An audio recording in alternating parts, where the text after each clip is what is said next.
book of knowledge. My name is Neha and my channel is all about studies, health and online marketing. So I will be giving you tips regarding these three topics. And if you want to make videos on any other topic, you can comment below in the comment box so I can make it for you all. So today my topic is biology introduction. What is biology? You might be knowing biology is a subject whose doctor like from अभी हमने बचपन से first standard से लेके 10th standard तक even आगे भी हम बहुत ज़्यादा बायोलॉजी मतलब साइंस तो नॉर्मली पढ़ते हैं, साइंस तो हम सबको पता होता है फर्स्ट से लेके 8th तक. But biology has a main subject हमें 9th से आता है या कोई कोई स्कूल्स में 8th से भी आ जाता है. ICSE CBSE बोर्ड्स में 8th से भी आता है.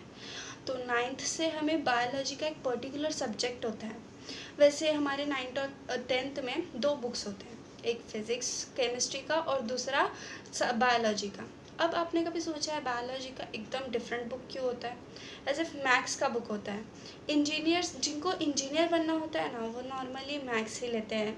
मीन्स मैथ्स लिया है या केमिस्ट्री लिया है, फिज़िक्स लिया है तो इंजीनियर बनना होगा. ये नॉर्मल मेंटालिटी है.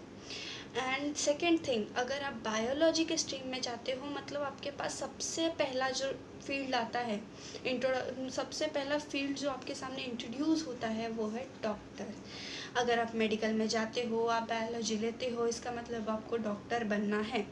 बट उसके और भी कुछ ब्रांचेस होंगे जो मैं आज आपको वीडियो में दिखाऊंगी कि डॉक्टर के अलावा भी बहुत सारे ऐसे स्ट्रीम्स होते हैं जो बायोलॉजी लेने पर ही मिलते हैं. तो एज इफ़ मैं आपको जैसे वीडियो स्टार्ट करूँगी आपको लास्ट में मैं आपको ब्रांचेस बताऊँगी कि आप बायोलॉजी लेने से क्या क्या और बहुत सारे स्ट्रीम्स हैं वो कौन से स्ट्रीम्स ले सकते हो. तो पहले मुझे अपने स्क्रीन पे आपको जंप करके लेके जाने दो. सो आप देख सकते हो मैंने अपना स्क्रीन शेयर किया है.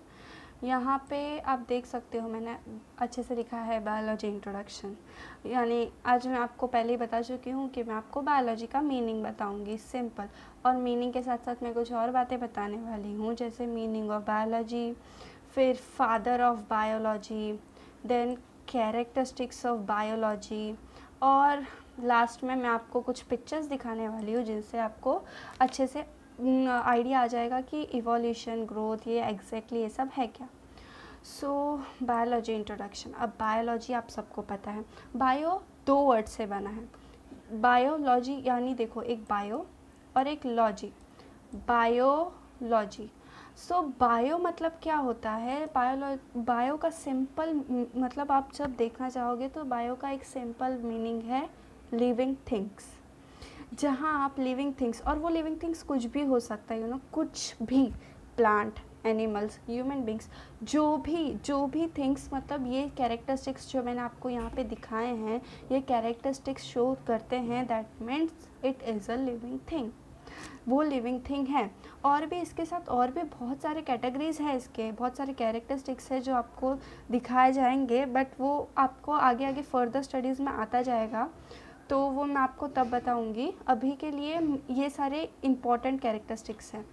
ये मीनिंग ऑफ बायोलॉजी. अब मीनिंग क्या है बायोलॉजी का मैंने आपको सिंपल सा बता दिया. बायो मतलब लिविंग थिंग्स और लॉजी मतलब उसका स्टडी करना, स्टडी ऑफ.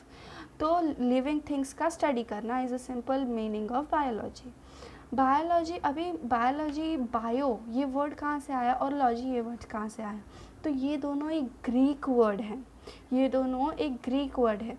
अभी ग्रीक वर्ड से आप जानते हो normally most of the discoveries Greek word या ग्रीक से ही होते हैं. तो ये साइंस में तो most of the discoveries Greek से ही हुई है या लैटिन से हुई है. फिजिक्स या केमिस्ट्री में मोस्टली लैटिन से भी हुई है, बट बायोलॉजी में most of the word Greek ही होते हैं. तो ये भी एक ग्रीक वर्ड ही है बायोलॉजी, जिसका बायो का मतलब होता है, जैसे आप यहाँ देख सकते हैं मैंने अच्छे से लिखा है, लिविंग थिंग्स. बायो मतलब लिविंग थिंग्स और लॉजी मतलब स्टडी ऑफ. अब आप जंप करती हूँ यहाँ. अभी देखो ये father of biology. Father of biology सबको इनको एरिस्टोटल को कहा जाता है. जैसे मैंने आपको बताया था पहले वीडियो में, जैसे father of chemistry is Antoine Lavoisier. तो वैसे ही फादर ऑफ बायोलॉजी जो हैं वो एरिस्टोटल को माना जाता है। एरिस्टोटल के बारे में कुछ जानकारी हो तो एरिस्टोटल 4th सेंचुरी BCE के बहुत ग्रेट साइंटिस्ट थे। यानी जो बायोलॉजिकल क्लासिफिकेशन हुआ था, जो फर्स्ट हम आज क्लासीफाई करते हैं, जो भी जानवर, इंसान, प्लांट्स, हम सबको क्लासीफाई करते हैं, ये सारा जो क्लासिफिकेशन है वो फर्स्ट एरिस्टोटल ने ही स्टार्ट किया था।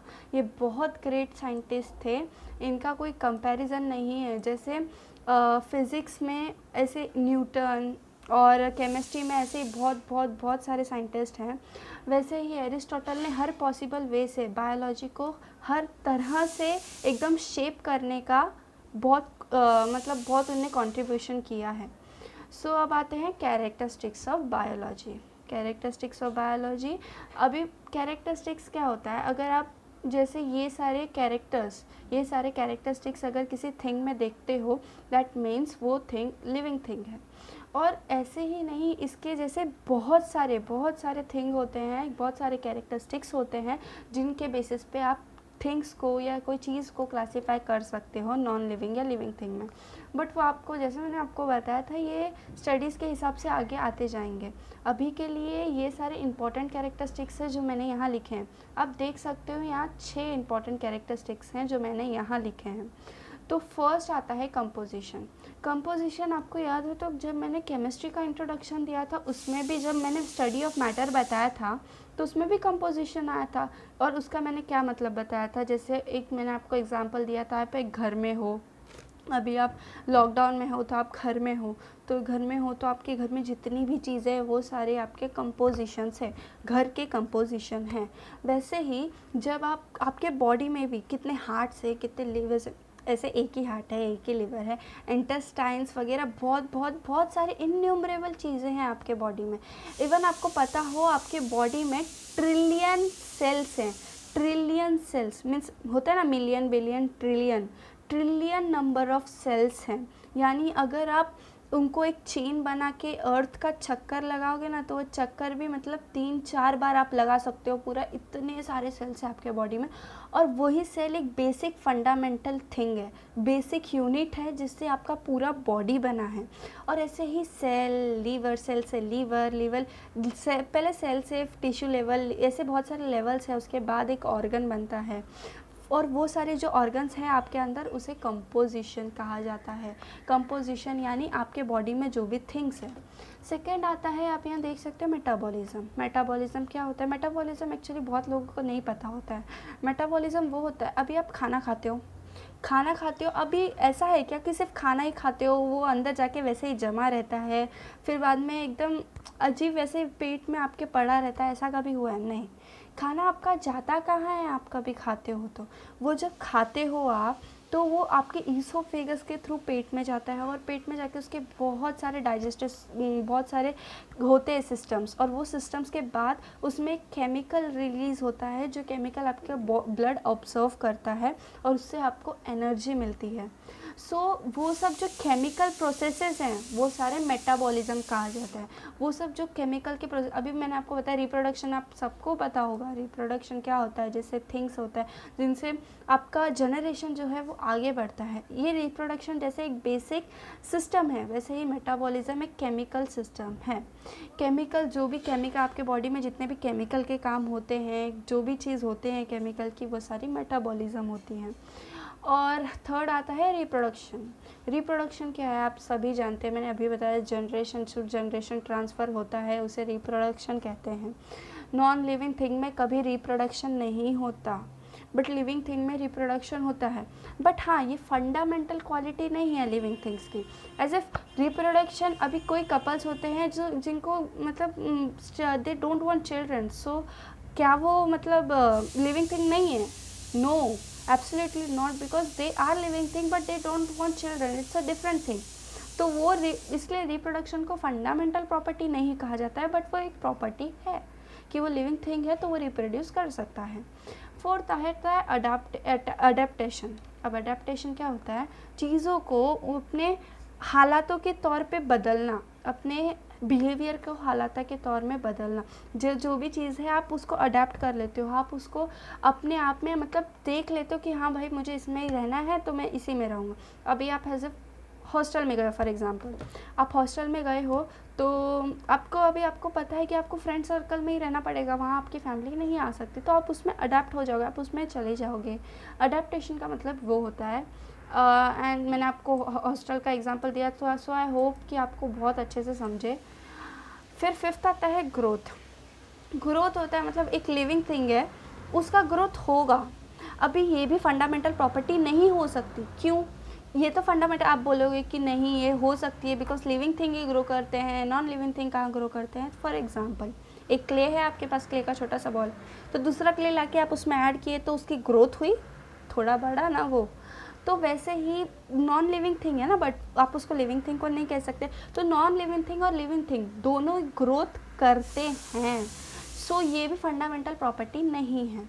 मेटाबॉलिज्म फंडामेंटल प्रॉपर्टी होती है बिकॉज नॉन लिविंग थिंग में केमिकल नहीं रिलीज होता, इसलिए मेटाबॉलिज्म को एक बार के लिए आप फंडामेंटल प्रॉपर्टी समझ सकते हो। ग्रोथ, अब मैं आपको ग्रोथ से रिलेटेड कुछ पिक्चर दिखाऊंगी, जैसे हमारे इसमें हमारा जो जनरेशन है उसमें ग्रोथ। अभी आप बचपन में एकदम छोटे से थे, तो क्या आप छोटे से कभी बड़े ही नहीं हुए? बड़े हुए हो तभी आप इतने मतलब अभी पढ़ने के इसके काबिल हुए हो ना। तो वैसे ही वो जो आपका बचपन से लेके अभी तक बड़ा है उसे ग्रोथ कहते हैं। जैसे आप एक छोटा सा पौधा लो और उसे लगा दो अपने गमले में या कोई भी यार्ड में, अपने बैक यार्ड में लगा दो, वहाँ लगा दो और फिर उसे पानी देते जाओ, अच्छे से एक धूप देते जाओ, अच्छे से सनलाइट दो, उसे एकदम नर्चर करो। और जब नर्चर करोगे तो वो कुछ सालों बाद वो वही साइज़ का रहेगा? नहीं, उसकी साइज़ बढ़ चुकी होगी। तो वही है growth. Living things always show growth. Non living thing को आप अपने हिसाब से जज कर सकते हो। If you want you can add the clay and if you don't you don't. So इसके लिए आप लिविंग थिंग अपने उनका एकदम फिक्स है, वो ऐसे ग्रो करेंगे ही, they are fixed. But non living things doesn't fix their growth, we fix their growth. If we want to add clay then we will, if we don't they will not increase. So sixth property आते हैं हम अभी sixth property पे finally, वो है evolution. Evolution आप सबको पता होगा, हम पहले से एप लाइक स्ट्रक्चर में थे, यानी एक बंदर जैसे दिखते थे नॉर्मली। तो आपके लिए मैंने एक बहुत अच्छा सा पिक्चर ढूंढा इधर, ये देखो, हम यहाँ पे पहले बंदर जैसे दिखते थे और फिर ऐसे ऐसे चेंज होते होते होते होते होते होते आज हम इंसान बने हैं। तो इसे क्या कहते हैं? ये सब जो ग्रोथ हुई है इसे इवोल्यूशन कहते हैं। साइंटिफिक लैंग्वेज में ये सभी इवोल्यूशन होता है। ये मैंने आप बहुत अच्छे से पिक्चर देखो, मैंने यहाँ लिखा भी है इवोल्यूशन ऑफ ह्यूमंस। ये ह्यूमन का इवोल्यूशन है, ऐसी बहुत सारी चीज़ों का। ये देखो टेलीफोन का इवोल्यूशन, पहले ऐसे फ़ोन्स होते थे, फिर अब ऐसे फ़ोन्स हुए, फिर ऐसे फ़ोन्स हुए, फिर ऐसे फ़ोन्स हुए, फिर ऐसे फ़ोन्स हो गए, फिर अब फाइनली हमारे पास टच स्क्रीन फ़ोन आ गया। अब हम कहाँ पे भी ब्लूटूथ जो भी करना है आप इनन्यूमरेबल, मतलब आप गिन भी नहीं सकते, अनगिनत चीज़ें हैं आपके मोबाइल पे। तो ये इवोल्यूशन ऑफ मोबाइल फ़ोन, ये भी मैंने आपके लिए ढूंढ के निकाला है।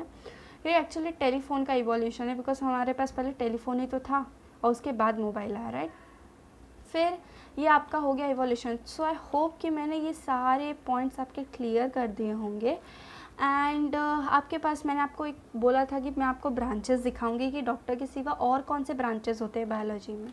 तो उसके लिए मैंने एक बहुत अच्छा सा पिक्चर यहाँ ढूंढा है, वो है branches of biology. You can see branches of biology. Anatomy, study of body parts, ये हम सब जानते हैं। डॉक्टर मतलब बॉडी का पार्ट्स तो स्टडी करेगा ही नॉर्मल। अगर वो बॉडी का पार्ट्स नहीं स्टडी करेगा तो क्या वो डॉक्टर कहलाएगा? Of course not. So anatomy तो हमें पता है डॉक्टर। बोटैनी, बोटैनी भी आपको पता होगा, स्टडी ऑफ प्लांट्स। प्लांट्स का जो स्टडी करता है वो बंदे को बोटैनी बोलते हैं। बैक्टीरियोलॉजी, स्टडी ऑफ जो बैक्टीरिया का स्टडी करता है, आपको इनन्यूमरेबल बैक्टीरियाज हैं वो उनका जो स्टडी करता है वो बैक्टीरियोलॉजी उनको कहा जाता है। साइटोलॉजी, स्टडी ऑफ सेल्स होते हैं, मतलब जो हमारे, मैंने अभी आपको बताया ट्रिलियन सेल्स, तो वो जो ट्रिलियन सेल्स का स्टडी करता है उसे साइटोलॉजी कहा जाता है। इकोलॉजी जो एनवायरनमेंट की स्टडी करता है। एम्ब्रियोलॉजी मतलब डेवलपमेंट ऑफ इंडिविजुअल, मतलब हमारा डेवलपमेंट कैसे हो रहा है बचपन से लेके अब तक, वो एम्ब्रियोलॉजी स्टडी होती है। एंटोमोलॉजी यानी जो इंसेक्ट्स का स्टडी करता है।